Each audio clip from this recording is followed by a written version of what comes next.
Welcome to the Messy City Podcast. This is Kevin Klinkenberg.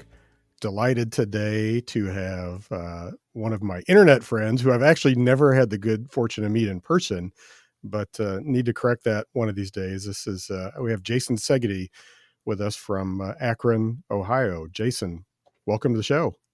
Hey, thanks a lot for having me, Kevin. It's great to be here, and we will make the in-person meeting happen one of these days. I really need to, and I'm sporting the Akron, one of Akron's most famous exports, the T-shirt today for the Black Keys, but I know Akron has actually a remarkable music history. Why don't we start there? You want to talk, just like brag a little bit about Akron and, the musicians it's produced?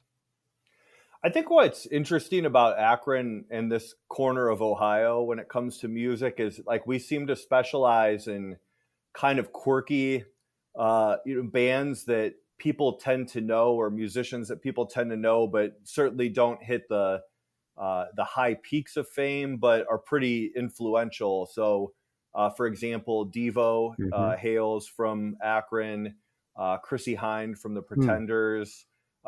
As your shirt indicates, the Black Keys. We also have like nearby in Canton, Marilyn Manson is from Canton, and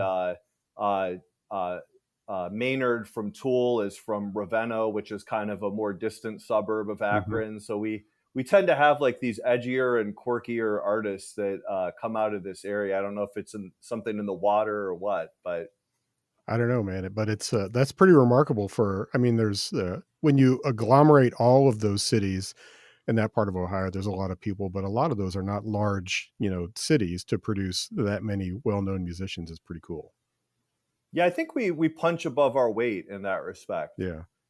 So Jason used to be the planning director for the city of Akron for a period of time and has recently moved on to a different role. I came to know of Jason through social media in all its warts and good attributes.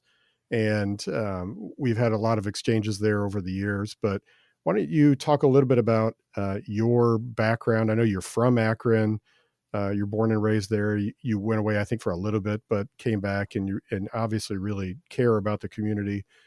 Why don't you talk a little about your background, and then we can also talk about what you're doing now. Sure.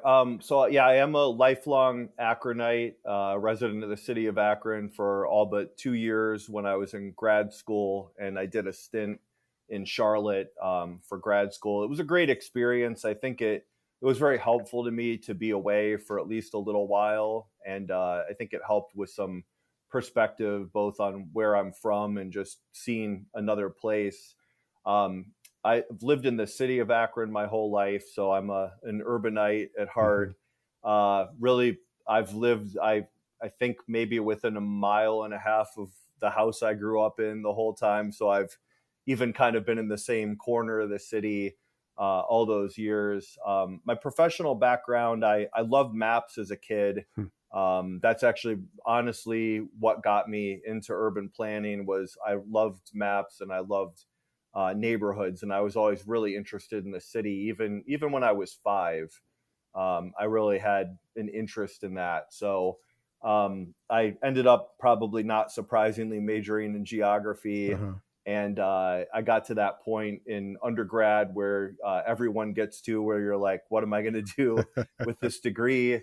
And I like the idea of teaching, but I didn't really want to teach. So I went away to UNC Charlotte, got my master's, and that was kind of where I really got into planning per se. I had a research assistantship in transportation planning, and long story short, I started working ultimately for the Greater Akron Metropolitan Planning Organization here. Kind of worked my way up from an entry-level planner to the director over about 17 years. And then more recently, as you said, I was asked by Mayor Horrigan, our current mayor, to join his team in 2016 when he was elected, and served as the city planning director for 7.5 years. And now I'm at the University of Akron in the president's office, managing a pretty extensive renovation project for a downtown building. I'm smiling because it's kind of like brother from another mother thing a little bit here. Just, I got into all this originally just because as a kid, I had an incredible fascination with maps too. And, it was bordering on the weird where I could probably, and even to this day, I could just sit down and like fold open a map and just read the map for, an hour or 2 hours or whatever. Just always found them really interesting. And when I was a high school kid and thinking about like what to do, I looked very seriously at cartography as a possibility. And then the funny thing is, like at that time, the school counselors warded me off from that. They're like, "Well, let's look at the average salary of cartographers," and it was pretty bad. And I also had an interest in architecture, so I went into architecture ultimately, and then really found more of an interest on the urban design, urban planning side of architecture. But the funny thing is that then, as you and I got older into middle age, time periods, it's almost been like there's been like a mapping renaissance and revolution with all of the digital tools of the last decade or so. Which is really pretty incredible to see. Yeah, I think about the fact that if I would have had Google Earth or Google Maps when I was like 10 years old, Yeah. I probably would have been glued to that device, Yeah. all day long. Yeah. Because it was probably like for a kid, I had a pretty good collection of atlases and like National Mhm. Geographic maps. But you're right, like with tech, the ease at seeing other parts of the world, in great detail is really incredible. It's almost easy to forget how different it was even 20, 25, 30 years ago. Yeah. Yeah. Yeah, it's pretty amazing thinking about some of the low tech stuff, I did as a kid, and what a challenge a lot of it was, and how easy a lot of it is now. So let's talk a little bit about Akron. There's a lot of stuff that I think we can cover today. I'm really interested to hit, a lot of different areas. Especially interested to hit some of um, the things that you have written about in the past, and things that I know are your areas of interest related to the Rust Belt, to Akron, and to planning and development issues. But uh, tell us a little bit about what's going on in Akron and what the context is for that community. It's probably not a place that most people think about immediately when they think about cities in America at all.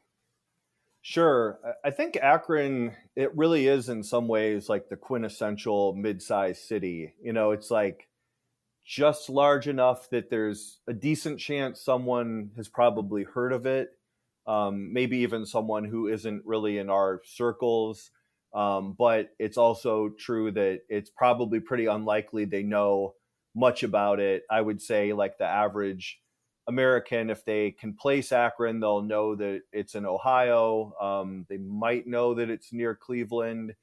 They might know that it had something to do with like tires or the Mhm. rubber industry or the Goodyear blimp. But that's probably about it. So I think the one thing that's kind of interesting about the city's psyche, if you will, is that it kind of occupies that space of being either like a really, really big, smaller town, or a really small, metropolitan area. I mean, it's a medium-sized metropolitan area, but just kind of like a small city in terms of being on the national consciousness. Right, right. And historically, it was really the tire industry that was kind of the locus for Akron, right? Yeah, just I can give you the 30-second history of the Sure. city, so I'll gloss over a lot, but it was very small until after the Civil War, and I think even after the Civil War, it was like 10,000 people. It started as a canal town. It's right on the Continental Divide between the Lake Erie watershed and the Ohio Hmm. River watershed, so it became an important place for a canal to connect the Great Lakes to the Mississippi and the Gulf. Rubber started in 1870. So B.F. Goodrich himself actually came here from New York and started a rubber factory. And that led to, at one time, we had four Fortune 500 rubber companies headquartered here: Goodyear, B.F. Goodrich, Firestone, and General Tire. And what was interesting about Akron is we also had the production facilities for all those plant. So even though it was probably one of the most blue collar working class cities in the United States. We had tens of thousands of rubber and tire production jobs. We also did have, the four Fortune 500 headquarters here, and that was kind of unique compared to a lot of Rust Belt cities. A lot of them had a lot of production, but not necessarily the white collar jobs too.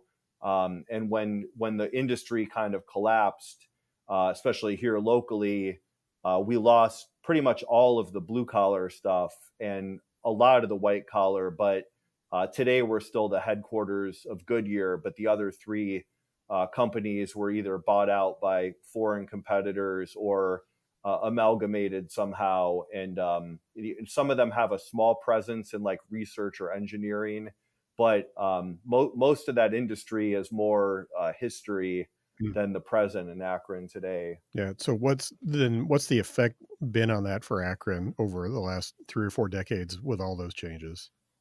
It's been a wild ride. I mean, my I was born in 1972, and I'm probably just about the youngest you could be and have almost any memory Mhm. of the production of tires here. I do remember as a small kid, there were parts of town you could still go to, and it would smell like burning rubber.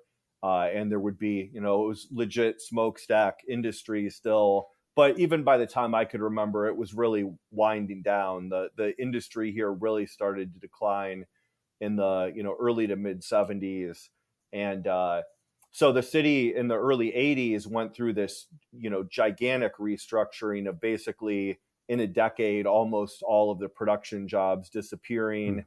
But it held on to, like I was saying, a lot of the white collar portions of those companies, and then throughout the 80s and 90s a lot of those jobs disappeared. And so I think the city's history, like a lot of Rust Belt cities in the last 4 or 5 decades, is kind of this continuing series of like readjustments to economic changes, and then another drop of the hammer that you have to deal with. I think we're fortunate. I mean, we have lost a lot of people. We've lost about a third of our population. Mm. But the one comment I tend to get when people in our line of work come from out of town and I drive them around, is they'll usually say things like, the city is really pretty intact, or more Mhm. intact than I thought. And I think our decline, it was a little more gradual, and it didn't crater in maybe exactly the same way that, say, like a Gary or a Flint or a Youngstown did. Yeah, and I guess those cities were probably more dependent on strictly the blue collar jobs, and when those were gone, it just eviscerated, what was left of those cities. I think that's right. Yeah. Um, so in the current, or even in the last decade or two, what's the shift been? What's the thinking? Obviously, like nationally, the big picture, the big economic development trend has been eds and meds, higher ed, medical institutions, et cetera. And it seems like some cities have done that and had success in either growing or retaining employment, and others just aren't able to. But what's the focus been in Akron? Yeah, that's a great question. So I think in the 80s, the immediate focus in the 80s was kind of to stop the bleeding. And the city had really latched onto this strategy with some success. I think in retrospect, it wasn't as successful as people thought at the time, but the strategy of kind of rebranding as the polymer capital of the world. And I don't know if even polymer is like, I mean, I know that term well from living here, Hmm. but my sense is like the average person in the average American city might not even know what a polymer is, but it's Hmm. basically plastics and rubber, rubber oriented products of one kind or another, and with a heavy emphasis on chemistry and the chemical manipulations to create, like something like PVC, polyvinyl chloride, is like Hmm. a classic polymer. And the University of Akron has the largest polymer and engineering center in the world. Hmm. And that's one of the university's main core areas of expertise and focus. And so the idea was that to build on that and kind of create this almost like polymer valley type industry cluster. there are a lot of polymer, manufacturing or research firms in Greater Akron. But I think the vision was like this was in the 80s was like, well, this will be our next new thing, and this will maybe not completely replace what was lost, but be a really good surrogate for it. And I think in retrospect, like it definitely helped. It took the edge off, and I think cushioned some of the economic blows. But in my opinion, it never really took off exactly the way that people had envisioned. And so, to your what you said earlier before your question was, I think in the 90s, and there was a little bit of a pivot to more of a eds and meds Mhm. strategy. It's definitely true to say that eds and meds is the main economic driver of the city in terms of employment. And the university is a really large employer. Our hospital systems, we have two or three large ones. Those are all the biggest employers. But I wouldn't say that it like, unlike maybe like Baltimore or Pittsburgh, I'd say that eds and meds has been something that it's great we have it. It provides a lot of jobs, but I don't personally feel like it. I don't think many people here would say this either. I don't think it alone is the answer. You Mhm. know, it's a great thing to have, but I think, I guess to end on let you respond. I don't think we've found that thing, and I think there's like a fundamental question of even like, is there a next Yeah. new thing? And I think that's a question that I'd say most American cities actually face. Like, who are we? Where are we going? What's going to be our economic base? Yeah. Was there, obviously, as a city that developed in the late 19th and early 20th century, you probably have a lot of really great old, neighborhoods and great old buildings and everything. Was there, did that sort of creative class conversation get into Akron at all, which is like attract these creative class people who want to live in old places? Yeah, definitely. I mean, I would say I'm going to probably forget the exact year, but I'm sure it was in the early 2000s. Richard Florida came through Of town, course he and did. we had a couple other like creative class consultants, and this the city and like business leaders and the chamber and others that are kind of in that general sector. I think definitely we're interested in the idea, and kind of, a lot of newspaper articles were written, and but I would say like people thought like, yeah, maybe we can be a creative hub, but it never really turned into uh, I think like an explicit, detailed strategy. And in my opinion, in retrospect, that might have been just as well, because I don't think that. I think I love Akron. Like it's my own family, but to me, there's only so many cities that can really be that Yeah. type of creative hub, and our talents or our opportunity might lie elsewhere. Yeah. I remember one of the things you used to write a fair amount about, Jason, was y the whole, narrative about population decline especially in Rust Belt areas, and, I think a lot of the common thinking in the planning world has been that communities basically need to accept sort of like a managed decline. If maybe that's an unfair way to put it, I don't know, but and you really pushed back on that pretty hard and pretty routinely about just that thought process. I wonder if you could talk a little bit about that. Yeah, and I think that's a very fair characterization. And it's funny, it's a great topic, because a lot of the writing and thinking I was doing on that is maybe 7, 8 years old, and I've even kind of, I wouldn't say changed my thinking, but I've thought about it more. So Mhm. I'll try to tag that Sure. onto the end of this response. But yeah, and I still do feel very strongly. I think the idea that in like a Rust Belt city or a declining city. Although I get where people are coming from, and there are definitely cities where it is a heavier lift than others. I think like I like to think I'm a pretty practical person, but I try to be uh, forward thinking too. Mhm. I suppose everyone thinks that about themselves, so I can really see both sides. I can see the practical, like, hey, Detroit's lost, 60% of its population is just never going to be as big. We need to shut these neighborhoods down and turn off the pipes and move these people. And I think that's one of those ideas that, although it sounds practical at first blush, it glosses over a lot of Hmm. actual real world challenges, like maybe the most important of which is like people oriented or political. Like people aren't just widgets that you can kind of shuffle Yeah. around on a spreadsheet. But I think there's also, and this is the part that I really reacted to even more emotionally, was like that fatalistic part of it, Yeah. of just like we're doomed. Like the best we can do is kind of put the patient in hospice care before nature takes its course. And I mean, that's not a completely fair characterization, but that was like my emotional brain. Mhm. That's what I would hear when people would talk about managed decline.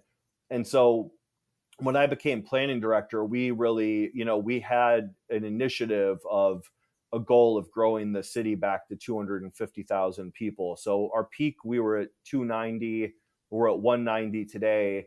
And I purposely picked like an audacious number. It wasn't so much that I was positive the city could grow back to 250,000 people, but I just have always felt like if you're going to set a goal and your approach is like, oh, gee, I don't know, maybe someday someone might want to, move here. I just feel like that's not very inspiring or Mhm. very motivating. And so that idea and that initiative was really like a call to action of that the city should do what it has started to do pretty well, is like send a clear message to investors and developers and prospective residents that we don't want to just go gently into that good night, and our aspiration is to grow and attract people back. And that has had I think some success in slowing the rate of decline, and I still think we'll ultimately turn it around in the years to Are come. there some sort of like tangible programs or projects you undertook to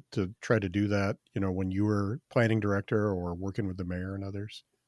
Yeah, the biggest one, and I was really thrilled that Mayor Horrigan was willing to adopt it. Was we created a citywide residential property tax abatement program. So prior to 2017, when that program was created, we really didn't have any sort of strategic incentives. I would say, like a lot of cities, we would do one-offs Mhm. with a given company, but they were very like jobs and business focused, and rightfully so. That's really important as well. But yeah, I think the de facto I think perspective from the city prior to Mayor Horrigan, even if it wasn't, I don't think anyone would have said this Mm. was the goal, I think. But in practice, I think what it was we want the jobs here because they pay income tax. But if you don't want to live here, we'd love it if you live here, but if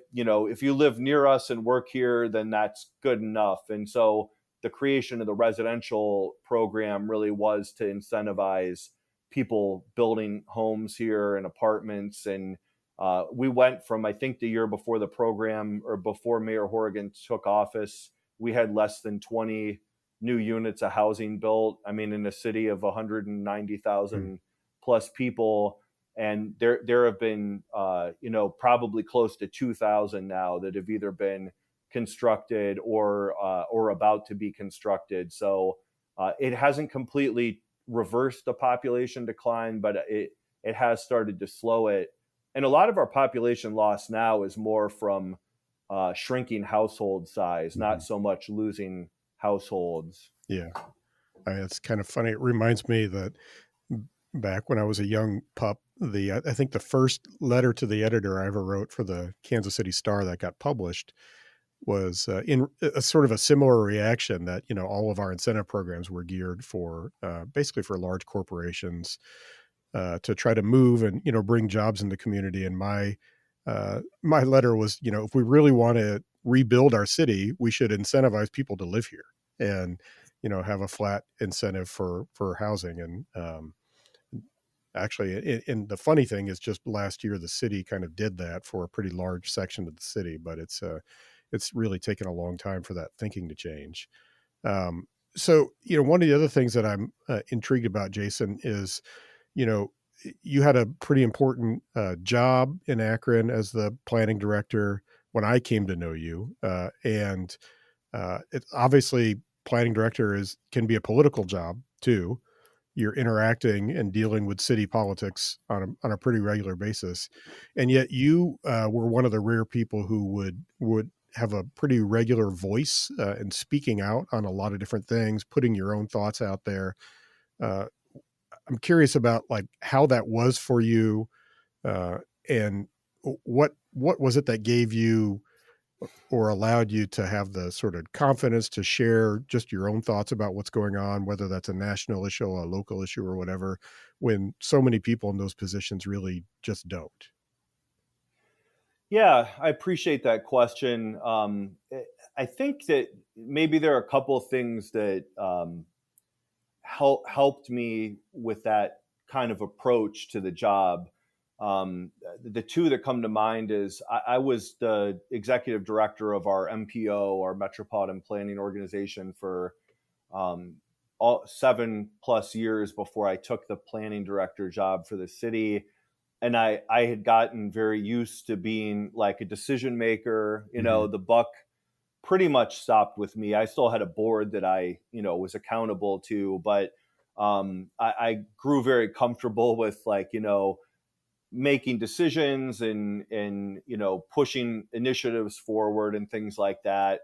And then I think it is something I kind of wear on my sleeve, but I care about the city a lot.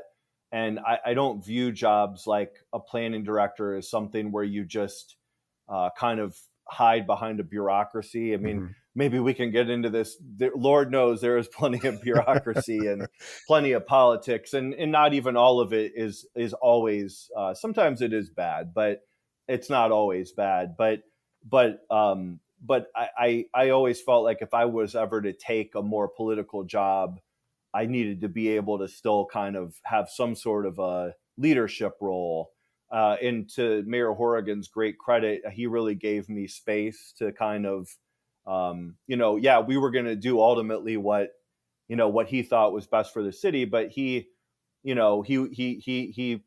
kind of encouraged, like, hey, I want fresh ideas. I want you to push the envelope a little bit. And I tell people this, and it's the truth. And I didn't know him before he offered me the job. I mean, a lot of times these cabinet positions are someone knows the mayor, or someone worked on their campaign, or I didn't really, I'd never met him until maybe a month before he offered me the job. And I told him, and I've told other people this, I never had an aspiration to work for a mayor particular. It wasn't Hmm. that I hated the idea, but I, I know we've probably both known people. It's like from their earliest, the day they graduate from college, they want to be this kind of political, Yeah. climber, and that just isn't me. So I always tried to take that approach to the job, but did try to be respectful of like, hey, I'm not the ultimate decider on these things. But I always felt like I wouldn't be doing my job if I didn't at least try to shake people's thinking up a little bit. So is Akron structured then in sort of a strong mayor system where the mayor basically hires department heads more or less? Yep, very strong mayor system. The you know the It's not a city manager, Okay. and traditionally the mayors in Akron, I think maybe even more than a lot of cities, have been quite influential. The mayor's predecessor was mayor for 28 years, Hmm. and he saw that Mayor Plisquelic. He saw the city really through that transition from the end of the rubber industry kind of to the through the early 21st century. So typically mayors in Akron, like they have quite an ability to rally people and have a lot of influence. Yeah. So you must know then a lot of other planners that worked in more of a city manager form of government, sort of weak mayor, strong city manager. What do you think? What was your interaction like? What do you think about the difference between those kind of roles? I imagine it must be a very different experience working in local government in that respect. Yeah, I did get to, as you can probably imagine, I got to meet just a lot of planning directors, Yeah, period, and that was cool because I mean every city is so different, um, in so many respects. But then at the same time, all cities in so many respects are very yeah, similar. I think in terms of even if it's not partisan, although most cities are blue, so the mhm, the partisan part is actually I think pretty consistent too. But the way a city is governed, even though there's different systems, the dynamics I think are generally similar. So I guess I say all that to just say that it was always interesting to talk to other planning directors or other cabinet officials in cities and get their perspective on like the culture and how things work. And um, I think it's fair to say, like, yeah, the planning directors that are under more of a city manager system, I've known ones that were, still pretty empowered, I think, to um, generate ideas and kind of push things. And then conversely, I've known planning directors that were in strong mayor systems that even I think had a lot of confidence from their mayor, but the culture just was like, you really don't ever speak, hmm, to the yeah, media or to anyone. And I would have found that kind of environment pretty stifling, and I don't think I would have liked that too much. And I guess just one final thought. I mean, I can see a lot of pros and cons to like the city manager versus the strong mayor system. I really do think I wouldn't say that one is always right. yeah, I think it really does kind of depend on your local context in your local city. I think they both have, pros and cons. yeah, yeah. I mean, my experience has mostly been with the city manager form of government and the people, cities that I've lived in, and people I know. But it's so funny that so many like city manager form of government cities, there's always just this discussion about should we be a strong mayor form instead, and I'm sure it happens the other way as well. Um, I think it does. yeah, ever get, or did you get a lot of blowback for speaking out routinely and publicly on issues? Not too much. I would say, as and maybe we'll get into this, throughout the conversation. I do think. I mean, over the course of my career, I've been well. I'm still kind of quasi governmental, being at a Mhm, state university, but the 26 years that I was in actual local government. And maybe some of this is a manifestation of moving up the food chain, but things have gotten a lot crazier. I would say that like from a interaction with the public standpoint in mhm, particular, like the degree of vitriol yeah, or just kind of like, in my opinion, bad faith or just um, assuming the worst about people. And I mean, it can go both ways, mhm, but there's like a level of kind of craziness and people being unhinged that has noticeably increased in my opinion since maybe like 2015, 2017, sometime around yeah, then, that I think it does make these jobs a lot harder to do. And toward the end of my tenure, uh, that was something that like it was really starting to affect the way that I viewed the job or viewed the work because I think a lot of the NIMBY conversation centers around this. So it's probably mhm, a whole other rabbit hole we could go mhm, down, but the degree to which I don't want to go too long winded here, but just this thought came to mind. I think, in the planning profession, there's no doubt that in the 50s, 60s, 70s, it was this very, paternalistic, yeah, like we know best yeah. uh, We're the experts. We're orientation. the experts. We're going to tell you what needs to happen. Right, absolutely. No argument about it, no Yeah, question about it. No question about it in my mind, at least, that was bad.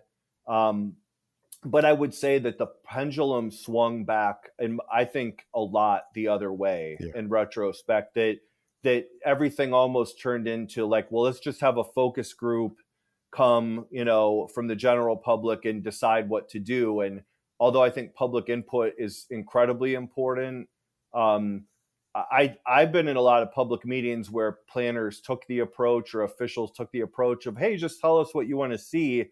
And there would be people who would literally say, like, well, I thought you were going to tell us that. Like, and so I even think, like, when you get outside of like the activist part of the public, which is a really small percentage of the Mhm. public, but a very loud part of the public, most average people are looking for some sort of direction Yeah. or guidance from people who have expertise in the area. And then yeah, absolutely, they deserve and should have a say, and the experts are often wrong or at least Mhm. partly wrong on things. But I just feel like our whole like professional and political dynamic has shifted, like so far into this almost like direct democracy on every single Mhm. decision that it's crippling, I think, to cities. Yeah, yeah, there's no question. There's been, that huge shift over the last 30 or 40 years, which was absolutely, like you said, as the result of terrible decisions made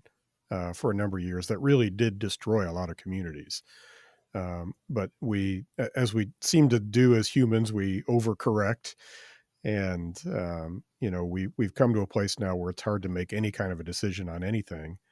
And then also, I think a lot of people working in local government know this, and there's a now there I see a lot of almost what I would say is like disingenuous public involvement as a result too, because they know they have to do it and check a box, but they really want to minimize it as much as they can, and because they kind of know what they want to do. So there's also like that other tendency, which is a little weird. Um, Right. I totally agree. And I think that happens both when, and this is just my own value judgment, of course, but that happens both when there's a really good yeah, project and when there's a bad yeah, project. yeah, Like, I think when there's kind of, again, like you and I might agree a lot, on which projects are good or bad, but when there's a quote unquote bad project, it's obviously in their best interest to kind of just go through the dog and pony show and go through the motions. But even on the good projects, where input would be really important, even the best idea can be improved, in my hmm, opinion. I do think a lot of public officials get into this like kind of check the box mentality, or, and this is where the politics intrudes, that just there's very little stomach to ever push back against a vocal minority right, of people. Like in politics, it is always easier to just cave yeah, to them, especially if there's no organized opposition. yeah, I've really come to see the truth of this in politics overall. Like the organized minority will always defeat, the majority. Like yeah, you could have 90% of people that either don't care or are for something, and 10%, even 2% of people, if they're organized and loud enough, like they will derail it. And I guess if it's in my opinion, a bad project, that's great. But I think it also shipwrecks a lot of good ideas and good projects yeah, too. yeah. And I think, and it probably stops a lot of things in their tracks before they ever get started as well, because people don't really have the stomach to tangle with a very vocal interest group. And I think Right. especially in this day and age where with social media and everything else, that people really just come after each other in some pretty hideous ways when they don't like what you're doing. Right. So, which actually then that kind of leads me to I want to talk a little bit about social media with you, because I think Sure. you have this really interesting history. I obviously came to know about you from Twitter, and you also have a blog on Tumblr called Notes from the Underground, and you were really active on Twitter for a while. Then you went off completely. You came back on and you were really active again, and then you went off and you've been off for good since then. I've just been dying to ask you, what's up with that? What's going on? And how has that impacted your thinking? I'm just curious how it's impacted your own personal life to just disengage from that completely. Yeah, and that I think is a lot of people say nowadays, many such cases as far as that trajectory of the person that swears off Twitter for good, and then they come crawling back. Um, and so, yeah, I mean, I guess the whole trajectory, what was kind of interesting. Like um, I was on, I think I got on Twitter the first time ever in like 2010. So I was probably kind of a late adopter in some ways, but I'd say most people weren't maybe all that engaged on Twitter still at then, but I certainly wasn't on like the leading edge. Mhm. And when I first encountered Twitter, my thought was like, who cares about whatever, what I can't even remember now. Was it 140 or Yeah. 160 characters Yeah. at the time? But it was, the tweets were even shorter. And I was like, who would, want to hear people dribbling, their thoughts out. But I kind of got interested in it, and it did seem like a great way to connect with people and to share ideas. And I still think to this day, even being off of Twitter, that it has a lot to offer. I will still, lurk on there, like just reading what people are saying. Mhm. Um, because I do find it useful still as like a source for information.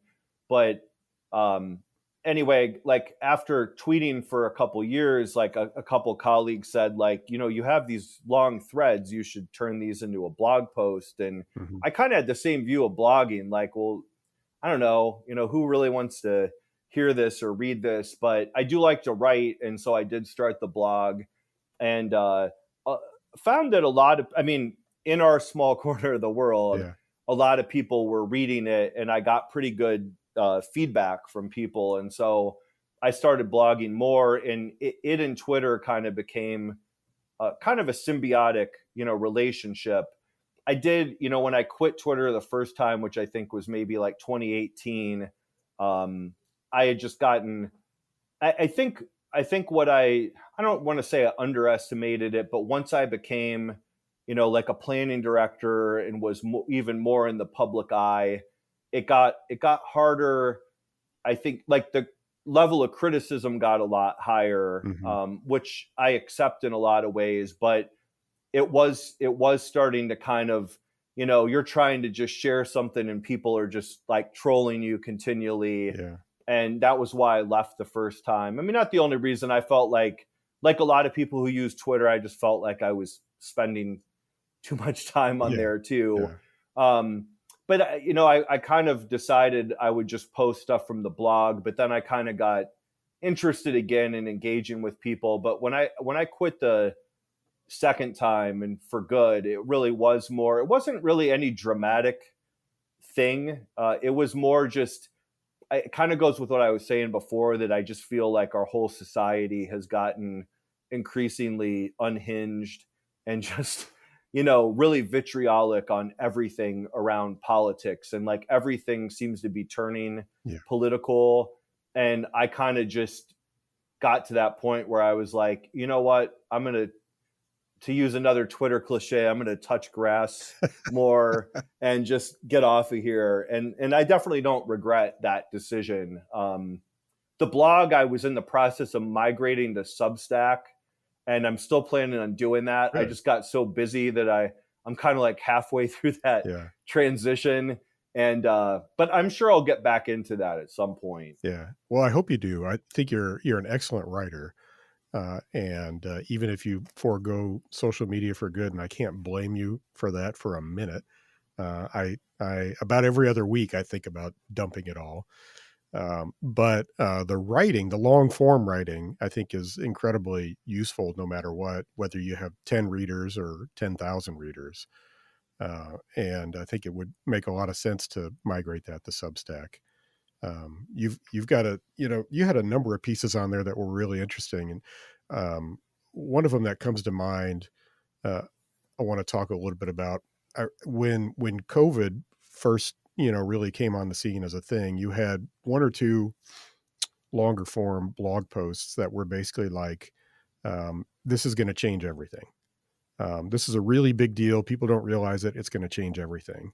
It's going to cause this series of cascading crises and everything else. And even as much as like I liked your stuff, I remember at the time I had a negative reaction to that. I was just like, okay, let's calm down. We don't know. Yeah, he's a little out We there don't on know. this. Yeah. Turns out you were pretty much dead on in a lot of respects, and I think that's one of the things that I've really enjoyed, in especially in thinking back over the last 4 years or so.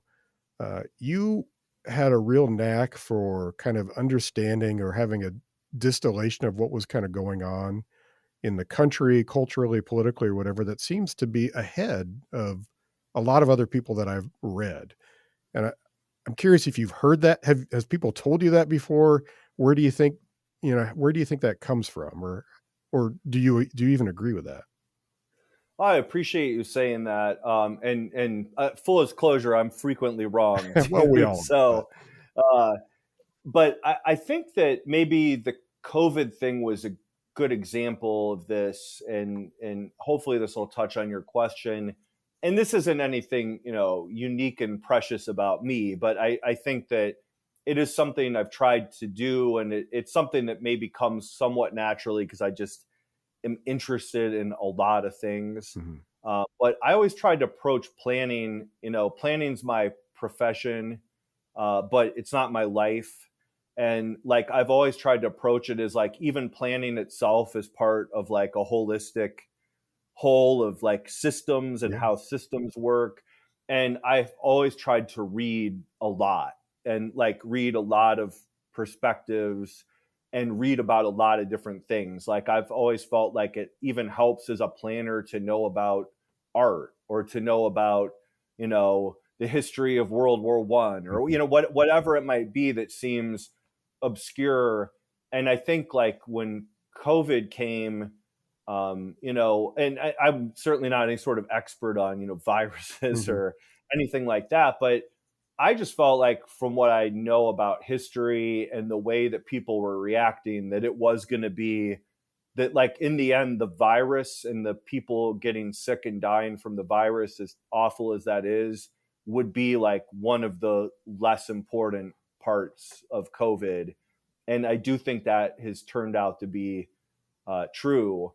And I would say also, and I don't want to go too far afield of No, turning it's all your right. Go ahead. podcast into COVID, but I think even the COVID itself, well, it's true that the pandemic and the reaction to it caused all these other downstream effects, which I think, like you said, are I don't think there's that many that are up for debate Yeah. anymore. No. That COVID was a catalyst, but I think even in that sense, like COVID itself, I think, in the way it was reacted to was like a manifestation of where we are Yeah. as a culture.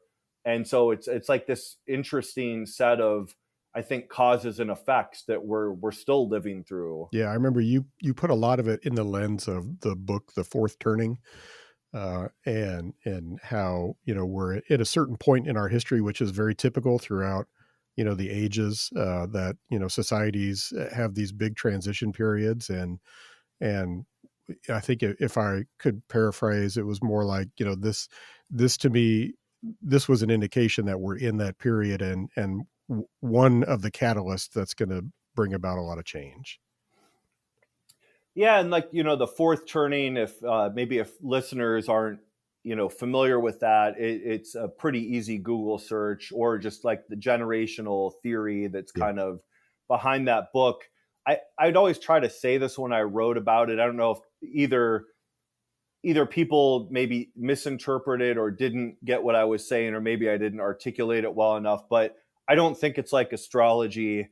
Like I don't it put it like sounds so ominous, and yeah, and like I don't think Neil Howe and William Strauss, the writers of that book, have some particular like predictive yeah, skills or anything. But I I always saw that book or that generational theory as a lens. right. Not that it's. I think there's all sorts of things about it that you could question or be skeptical about. I'm skeptical about a lot of it, but I find it to be a useful framework or lens. And I think especially that, and it's really not unique to Howe and Strauss. There's been a lot of historians over the ages that have had the same kind of general cyclical theory of Right. history, but that, society goes through these highs and lows, and things start to fall apart. And when they get to a certain level of falling apart, society, out of necessity, finds ways to kind of regroup, sometimes easier than others, Mhm. sometimes less or more tragically than others. But I absolutely believe we're in one of those times. And I'm not a doomer. I am an optimist in the long term, but I do think actually things are going to get better before they get worse, like with the period that we're in right now, because I just think we have all sorts of systemic failures Yeah. of almost every aspect of our society right now. Yeah. Yeah. I know I've struggled with that a lot lately because my inclination is always to be pretty optimistic. That's just my personality to a large degree. But I like to tell people I'm kind of short term pessimistic uh, about a lot of things right now, or maybe for the next decade, but long term optimistic because I feel like in the end, humans always, whatever problems we create for ourselves, we always figure out a way to overcome them eventually. It may go through a period of hardship or whatever, but we always we inevitably figure out a way to make things better on the backside at some point. Um, so so I found that pretty interesting, and just kind of thinking about that lens, and you're thinking about it in a certain way also influenced mine. And uh, I don't know if it's because we're both people in flyover country or whatever and have a different perspective on these things. But I also did want to like share a couple of just I want to do something I haven't done before with anybody else, but like just throw a couple ideas out there to your propositions and just have you react to them. And they kind of tie into this idea that we're in a transitional period. And some of this is stuff that I've said myself, and I'm just always curious about feedback on. But so, one proposition that the boom era for major coastal metros in America is over. Uh, Short answer, I think that's true, and I can add a couple things if you Please want. do. Yeah. Yeah, I think that's true, and I do think that it's something that I think it'll happen. The it being over will happen the same way that the boom started, in the sense I think it'll be incremental and gradual. So, although I do think you have cities like, San Francisco comes to mind, or Portland, where there's been significant degradation to the Yeah. quality of life in those cities. And I think that no PR can really cover that right now. And those two cities, I think, are in pretty deep short term trouble. It's Mhm. not that they're going to disappear, or they won't still be Right. great, cities, or have a even maybe have a fairly strong economy. But I think the Richard Florida idea of all these young people are going to come here, and this is the kind of a nirvana. I think the gloss is off, Yeah. on cities like that, especially that have just succumbed to disorder in a lot of ways. I think like a New York, or an LA, or a city like that, it's I think it's more a lot of small things, that are not maybe the wind at their back the way that they used to be. But I don't think, I don't. I think that's going to be gradual. But I do think like the big coastal metro being, this place to be, in a way that it was like in 2005, or depending on the city, maybe even 1999 or whatever. Mhm. I think for the short term, I think that's over. What about this analogy too? Detroit in 1950 is basically the same as Silicon Valley in 2020. I think that at a certain level, I think on one level that's probably true, and then maybe on another level it's not. So I'll try to Yeah, go for it. explain what I mean by that. So I think the general level where it's true is that, Detroit in 1950 was the culmination of like 40 years of just this new technology, that took the world by storm, the Mhm. car, and really did. And it's not that Detroit wasn't on the map, but it grew tremendously as a result of the auto industry, and it did become the city's economic engine, bar none. And starting then, it started to fall into decline, even in the 50s, Yeah. and that kind of accelerated. I think where it's very similar to Silicon Valley is that economic part, that um, Silicon Valley, starting in the 90s, I mean, even with like tech and aerospace in the 70s, but which kind of gave it its base. But in the 90s, with this invention of this new thing, the internet, it had this multi-decade, boom. And now it's kind of peaked, and probably we're over over the hill on the roller coaster and starting to go down. I think that is absolutely true with its economy. But I think maybe where it's different than Detroit is I wouldn't forecast or think that like, for example, the level of population loss, I don't think will be the same. I wouldn't predict, Santa Clara County or San Mateo County or Hmm. San Francisco just starting to crater. San Francisco might start to crater a little bit, but in population, the way Detroit did, because I think then you start to get into issues of like, some of the racial tensions the same as they were in Right. Detroit, or is the built environment the same, or is the climate the same? And Yeah. I think the answer to all those is no, they're not the same. So I think, like, from a perspective of will they lose 2/3 of their population and be, have 50,000 vacant lots to deal with? I don't think that will happen in Silicon Valley, but I think the shine is off, and the growth the way it was, I think, is Yeah, over. I think that's fair. And there's certainly, being in California, there are some advantages that a place like Detroit just never had. The incredible climate. San Francisco is an incredibly beautiful city, beautiful natural landscape all around that whole area that is an attractor Right. no matter what. So on a more pragmatic level, what do you think about, obviously we had a major shift about work from home during the pandemic, and which continues, especially in a lot of larger cities, that lingers. One, one thought going around is that the era of commuting to the office as a primary driver of cities and economies is pretty much over.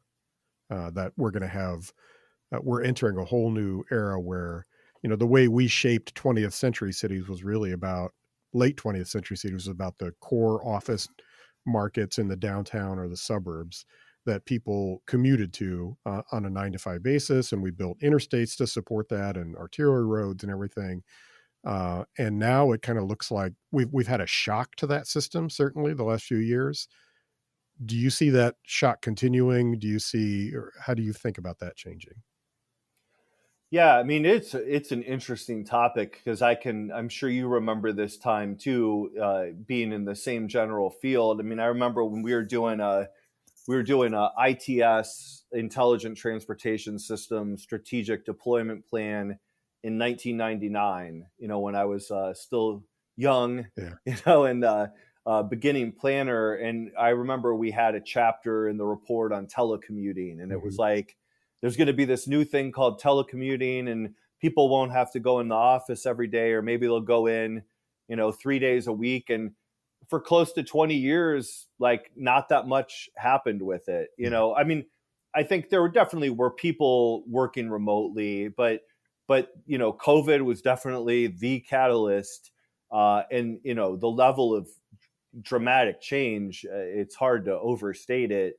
Um, it seems like to me now, both from what I see locally and also trying to read about what's going on in larger cities, it seems like generally have probably gotten to where most people who could or would work from home are doing it.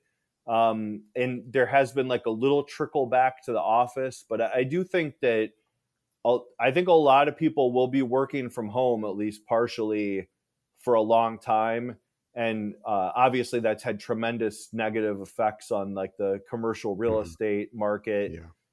I think the other meta trend that I think will happen that I don't think people are talking about, maybe it's because it sounds more doomerish, and maybe it'll Mhm. be, either like my COVID prediction or not. But I actually think that like white collar work in general in the United States is like probably at its peak. And I think there are a lot of professional managerial class jobs that could disappear over the next 10 years. Like whether it's maybe some from AI. I kind of think AI still gets a little overblown. I could be completely wrong about that, but I think we are going to end up reshoring manufacturing. I think the world is incredibly volatile. China, Ukraine, whatever the next shoe to drop is, and that we really could see a big shift where blue collar jobs start becoming a lot more lucrative and necessary compared to what they were, and where white collar jobs, the reverse happens. And I think if that happens, it's not just a matter of working from home, which I think will continue, but it's like I think that hurts like the office market even more, Yeah. and that starts to affect universities and other big white collar employers. So I could be wrong about that, but if I was in charge of preparing for that, I would try to prepare for that. I Yeah. don't know really how you can, but Yeah, it's interesting. That kind of aligns with how I've talked about the impact of AI, and I do think AI will be a big deal for white collar work in particular, and it's not going to happen immediately, but probably over the course of a decade. I can absolutely see it eviscerate a whole lot of white collar jobs that are kind of routine in nature. Everything related to like compliance, a lot of insurance, a lot of paralegal, you know, a lot of jobs in government that are about reviewing things and stamping them, et cetera. Um, uh, I the technology won't eliminate those jobs completely, but it will make. I think it'll have the impact in many ways that I saw, like with AutoCAD in architecture. AutoCAD did not eliminate drafting jobs, but one person could do the work of previously five or six people. And so it saw drastically fewer, necessary for certain jobs. So I could certainly see that in white collar. I think that's true. One of the thing I'm curious about. So I had the chance last year to speak to the Missouri Main Streets Association conference, and one of the things that I told them was there's never been a better opportunity for a better opening for smaller towns and smaller cities to reverse the decline of the last 6 or 7 decades and attract people, um, and, and for a variety of reasons, culture changing, technology, et cetera. What do you think about that? How do you see that relative to Ohio? yeah, I have a lot of mixed feelings about it. I think it is generally true, and it definitely fits with a lot of the things in my previous job I tried to push in terms of regrowing the city's population, and actually believing that that was possible. Even if the 250,000 number was a little more aspirational, but I think the challenge for like the smaller and the mid-sized cities to take advantage of that is that I think the thing they have going for them is they're affordable, Hmm. and many of them do offer, although yes, they don't offer like the exact same amenities that New York City offers. I mean, few do, but I think they offer reasonable, decent city amenities to a lot of people. Some cities more than others, but I'd say most mid-sized cities have some niche that they can kind of build on. But I think that the two challenges that they have for like realizing that vision are there's a lot of them. So, Yeah. like when you've got Peoria, Akron, Rochester, Grand Rapids, Cedar Rapids, Springfield, Missouri, whatever Hmm. group of mid-sized cities you want. And of course, there's, 100 times more than that. I think like how they distinguish themselves or how they position themselves, like some of those cities, for example, I think can grow or start to turn around from like drawing people from their rural hinterland. Like maybe others, there's like a larger city nearby that isn't doing so well, and they start to get refugees from there, so to speak. Or maybe they have a really great university and they can build on that, both the Mhm. education and the cultural aspects. But I think like they will kind of inherently there's only so big of a pie, I think, for all those cities to compete for. And then I think the other thing that is really paramount for a city like Akron or any other mid-sized city, and I do worry about even as a city resident, is like the quality of life issue. So crime, homelessness, a lot of the disorder challenges, vacant buildings, whatever it is. Those cities, I like Aaron Wren, I think, has written about this a Mhm. lot. Like they Mhm. have such a small margin of error. Yeah. Like maybe in San Francisco, people will put up, they will definitely put up with a lot more of Yeah. that just because it's San Francisco. Right. But I think if you're in a small or medium sized city and you have, bad problems with crime or a lot of disorder, people can just easily go somewhere Yeah. else. And so, and especially just to the suburbs, if nowhere else. Right. Right. Yeah, I think we even see that, here in Kansas City, which, I don't know how you would classify us, maybe a mid-sized metro area, 2 million people in the metro. The city of Kansas City, Missouri, which is the heart of the urban core, the city itself is 500,000, but the urban core area is really about 200,000. And you're right. I mean, I think, especially in a city like this, is something we talk about a lot locally. Is that if we allow too much disorder, if the crime is really frightening to enough people, it is just so easy to pick up and move to one of the suburbs. And now we're in a position where a lot of those suburbs have some urban amenities. And they certainly don't have them in the same mass that the urban area has. But for a lot of people, for most people, they may not care about that. Like if there's a couple of decent restaurants and in a place where they can get a good coffee shop and there's some nice parks and things that they really appreciate, that's enough. Especially if it's the difference between a safe neighborhood or not. Right. Yeah. Um, Yeah. And I think sometimes I have this discussion with some close planner friends a lot here locally that uh, I think like sometimes if you're an urbanist or a urban planner or in our general field, it's easy to overestimate how much people like normies, for lack of a better word, like care about some of the things we care about. yeah. There are things I think they do care about and that maybe they don't even know they care Yeah. about that we would promote. But I think certain things like, was it built with a form-based code and the buildings are closer to the street? I mean, I want them all to be built close to Yeah. the street with the parking in the back, and I absolutely think we should keep pushing for that. But I think for like a normal person, if it's got a parking lot in front, but it's a great Indian restaurant or whatever, they're gonna go and they're not gonna lose a lot of sleep over it the way that we might. Yeah, we have our own little twisted world that we can get lost in very easily, and there's no doubt we do that and talk about that with friends here regularly too. That we have to always remind ourselves that a lot of the things that we value are not necessarily valued by the majority of people, even in our own city. But that doesn't mean there aren't essential human characteristics that appeal to people.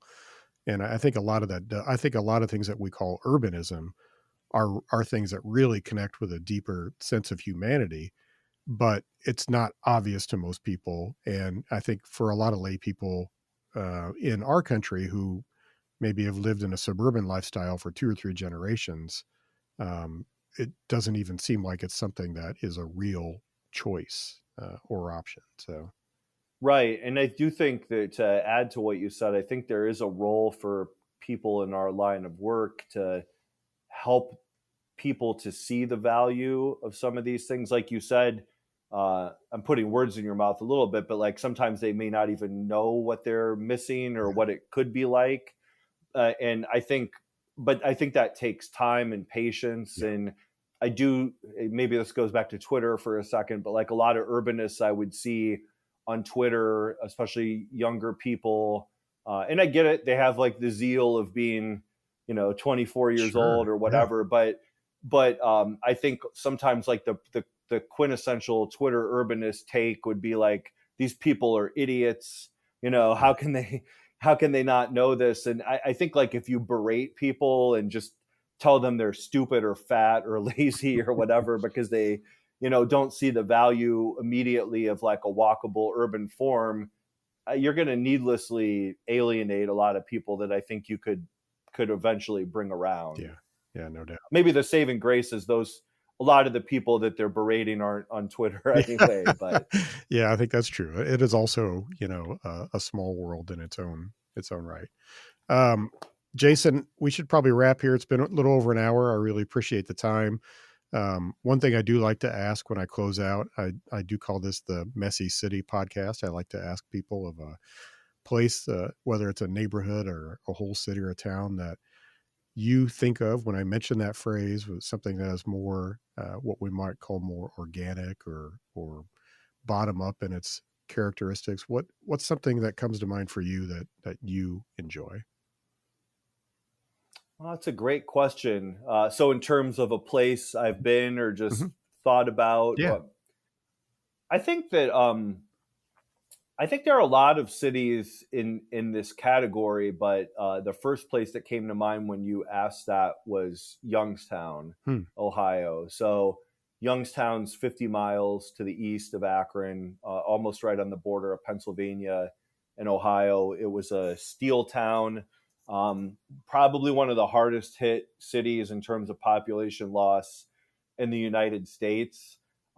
Many things on the ground there. I think it's fair, and this is no disrespect to Youngstown. I think anyone working or living there would say this. It is messy in Mhm. some ways, but I love that city.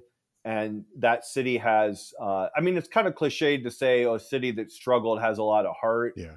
but Youngstown does have a lot of heart. But what I think I really like about Youngstown is, I mean, a lot of people who are listening, I would still suspect they've never been somewhere that's as disinvested and vacant as Youngstown is. And I mean, it's on a level, I think, beyond Detroit, and it doesn't have any of the advantages of the size or scale of Detroit. But Youngstown, like the degree to which it's maintained its culture and its pride in the city, and a lot of the local custom, there's a really large Italian American population in Youngstown. A lot of the traditions and like the parishes and the neighborhood um, amenities have been preserved. And the downtown, I mean, I love the downtown because it was almost like it was frozen in amber Mm. from 1940. Mm. Um, and there are a lot of historic buildings. So I think it's the first place I think of when you say that. Interesting. Well, I haven't ever been to Youngstown, so I'll have to, when I make my Ohio tour and visit you, I'll have to check that out as well. Yes, I'd be happy to accompany you if you want. Well, Jason, thanks again for doing this. Love to do it again sometime in the future and get that blog over onto Substack and do some writing when you get a chance. I've been slacking. I need to do that. All right. Well, thanks Well, thanks again. so much for. Yeah. Bye bye. Take care.